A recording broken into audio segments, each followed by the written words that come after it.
পাল্টা মমতা বন্দ্যোপাধ্যায় সরকারের পতনের ডাক দিলেন বিরোধী দলনেতা শুভেন্দু অধিকারী। তিনি বলেন, ভারতীয় নয়, জেহাদিদের নিয়ে তৃণমূলের মিছিল। বাংলার বিষাক্ত সাপের গর্তে কার্বলিক অ্যাসিড ঢেলেছে কমিশন। আর কি বললেন শুভেন্দু অধিকারী, শুনুন। আপনার বাড়ির আশেপাশে যদি চন্দ্রবড়া পাওয়া যায়, কেউটে সাপ দেখা যায়, গোখরো দেখা যায়, চিতি দেখা যায়, আপনারা কি করেন? কার্বলিক অ্যাসিড ছড়ান।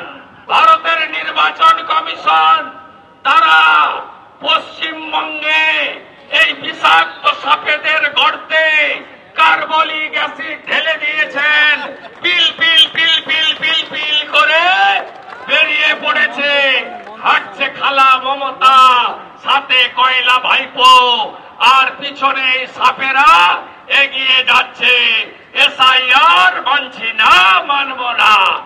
আরে যত পারেন চিৎকার করুন।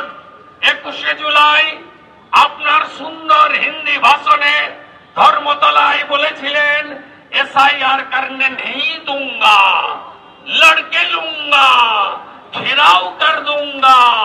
कहा हुआ ममता बनर्जी, वो आप क्या करेंगे?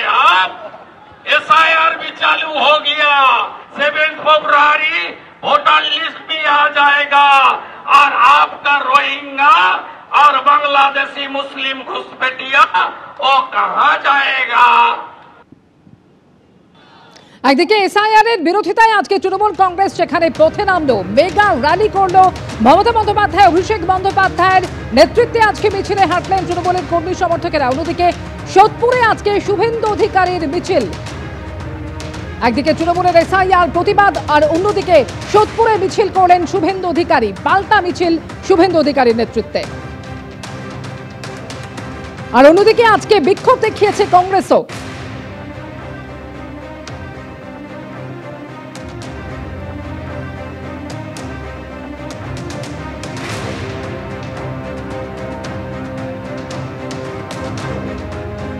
এসআইআর এর বিরোধিতায় প্রথমে মিছিল এবং তারপর প্রতিবাদ সভা তৃণমূল কংগ্রেসের।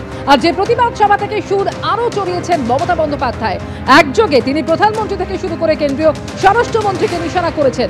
মুখ্যমন্ত্রী মমতা বন্দ্যোপাধ্যায় আজকে বললেন, এত কিছু করেও ভাবছে স্বর্গে চলে যাবে, নিজেদের মধ্যেই বিভেদ। মির্জাফর বলে তীব্র আক্রমণ করলেন। বাংলাকে কবজা করতে না পারায় রাগ, ভাবছে 2 কোটির নাম বাদ দিয়ে ক্ষমতা দখল করি। জোড়াসাঁকোর সভা থেকে এইভাবেই তীব্র আক্রমণে মমতা বন্দ্যোপাধ্যায়।